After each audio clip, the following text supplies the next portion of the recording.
बाबा साहेब अमर रहे, बाबा साहेब अमर रहे, महात्मा फूले अमर रहे, छत्रपति साहू जी महाराज अमर रहे। जय भीम, जय भारत, धन्यवाद।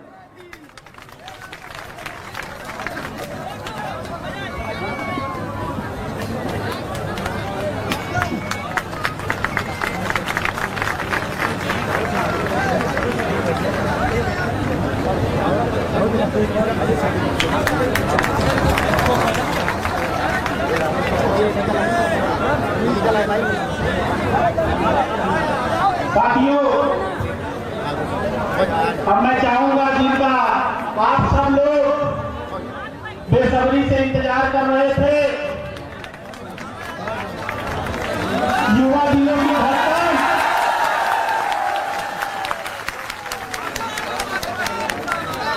इस देश के अंदर युवा दिलों के हृदय सम्राट परम सम्माननीय माननीय आकाश आनंद साहब से चाहूंगा कि आए आज इस दिल्ली की धरती पर हम सब युवाओं को मार्गदर्शन दें। परम सम्माननीय माननीय आकाश आनंद साहब।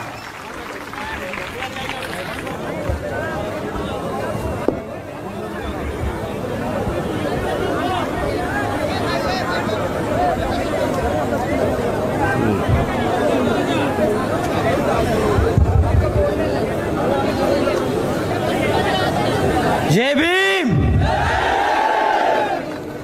दोबारा जय भीम बोलने की जरूरत नहीं पड़ेगी, आप में इतना जोश है। तो सबसे पहले एक बार जोरदार तालियां हमारी माताओं बहनों के लिए।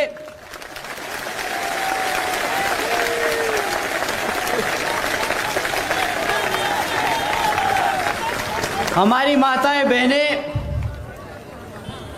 जो अपना कामकाज छोड़कर दिन का हमें यहाँ पे इतना समय निकालकर सुनने आए, आप सभी का तहे दिल से शुक्रिया अदा।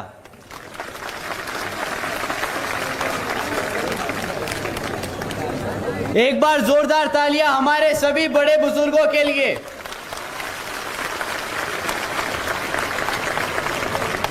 आप सबका आशीर्वाद और आप सबकी डायरेक्शन जो आप हम युवा साथियों पर कृपा करते आए हैं, तो आप सभी का भी बहुत बहुत धन्यवाद। एक बार जोरदार तालियां हमारे सभी युवा साथियों के लिए।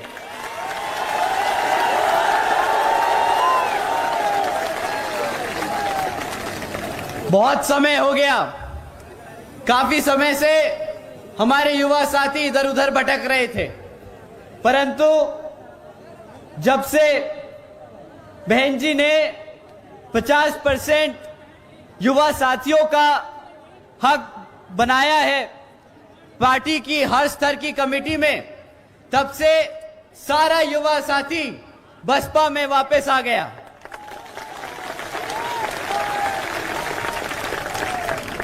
एक बार जोरदार तालियां हमारे गायकों के लिए। आप इतनी देर से हमारी पूरी जनता को मनोरंजन करते आए, तो आप सभी का तहे दिल से शुक्रिया अदा।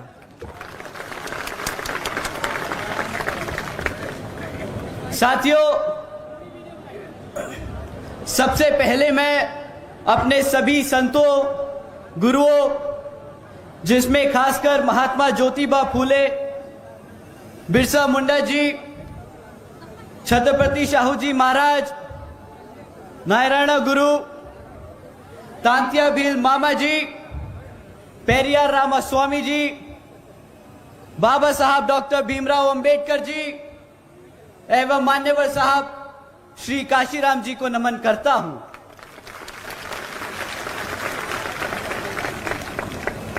मान्यवर साहब श्री काशीराम जी की एकमात्र उत्तराधिकारी हमारी आदरणीय बहन कुमारी मायावती जी को भी नमन करता हूं।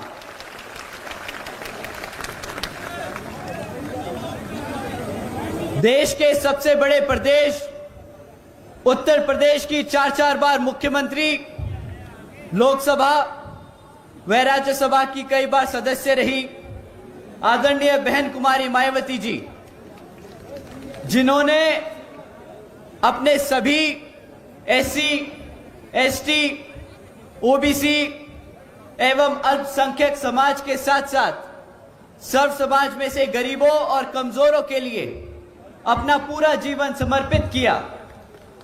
साथियों, मुझे गर्व है कि मुझे ऐसे महान नेता के नेतृत्व में काम करने का मौका मिल रहा है। मैं आदरणीय बहन कुमारी मायावती जी का हार्दिक अभिनंदन और आभार व्यक्त करता हूं। साथ ही साथ आज यहां मंच पर मौजूद हमारे सभी बड़े छोटे पदाधिकारी और सभी कार्यकर्तागण का भी मैं तहे दिल से धन्यवाद करता हूं कि आप सब ने इतनी मेहनत से इस प्रोग्राम को सफल बनाने में अपना पूरा मन, तन और धन लगा दिया। तो आप सभी का भी बहुत बहुत धन्यवाद। साथियों, मैं अपनी बात शुरू करने से पहले बाबा साहब डॉक्टर भीमराव अंबेडकर जी की एक बात बताना चाहूंगा। जब बाबा साहब डॉक्टर भीमराव अंबेडकर जी ने संविधान लिखना चाहा, तो वो उन्होंने इस मंशा से लिखना चाहा कि वो एक समता मूलक समाज की स्थापना करना चाहते थे। उन्होंने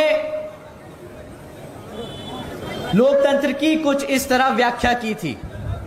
मैं अंग्रेजी में बोलूंगा, उसके बाद इसको हिंदी में समझाऊंगा।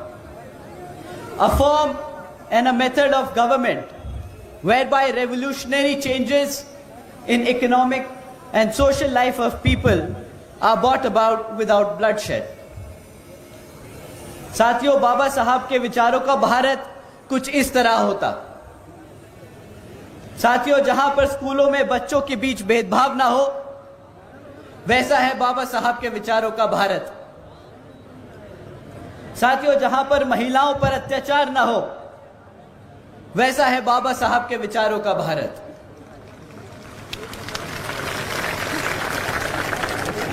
साथियों, जहां हर जाति और हर धर्म को बराबर का सम्मान मिले, ऐसा है बाबा साहब के विचारों का भारत। परंतु दुख तो इस बात का है साथियों कि हमारे एमपी में बीजेपी की सरकार संविधान के हिसाब से नहीं, कुछ लोग, मनुवादी लोग जो इस तरह की सोच रखते हैं, उनके हिसाब से चल रही है। साथियों, आप सब श्रीमती भारती कसडेकर जी के बारे में जानते हैं कि किस तरह उनके परिवार के साथ, उनके परिवार के 5 सदस्यों के साथ यहां पे बेदर्दी से उनके 5 सदस्यों की हत्या कर दी गई थी। साथियों, हैरानी की बात यह नहीं कि उनके परिवार के 5 सदस्यों की हत्या कर दी गई। यहां पर हत्या होना अब आम बात हो गया है। परंतु हैरानी की बात यह है कि जब भारती जी 200 किलोमीटर पैदल चलकर अपने ही जाति के गवर्नर जी से मिलने आई, मदद मांगने आई, तो गवर्नर साहब ने उनसे मिलने से ही इनकार कर दिया। साथियों, इस मनुवादी सोच रखने वाली सरकार में लोग ऐसे हैं कि चाहे उनकी जात और धर्म आपसे मिलती हो, परंतु उनकी सोच आज भी उन मनुवादी लोगों की तरह है। साथियों, जिस सरकार में अपने ही समाज के लोग मदद करने से इनकार कर दे, वो सरकार के बारे में आप सब बखूबी जानते हैं। साथियों, आप लोगों ने रामजी लाल अहिरवार के बारे में भी सुना होगा कि किस तरह दो मनुवादी सोच रखने वालों ने उनकी मार मार के पीट पीट कर हत्या कर दी। और किस बात पर उनकी हत्या कर दी? इस बात पर कि उन्होंने उन्हें माचिस देने से इनकार कर दिया। साथियों, यह शासन है इस बीजेपी की सरकार का, जहां पर हमारे समाज बिल्कुल भी सुरक्षित नहीं।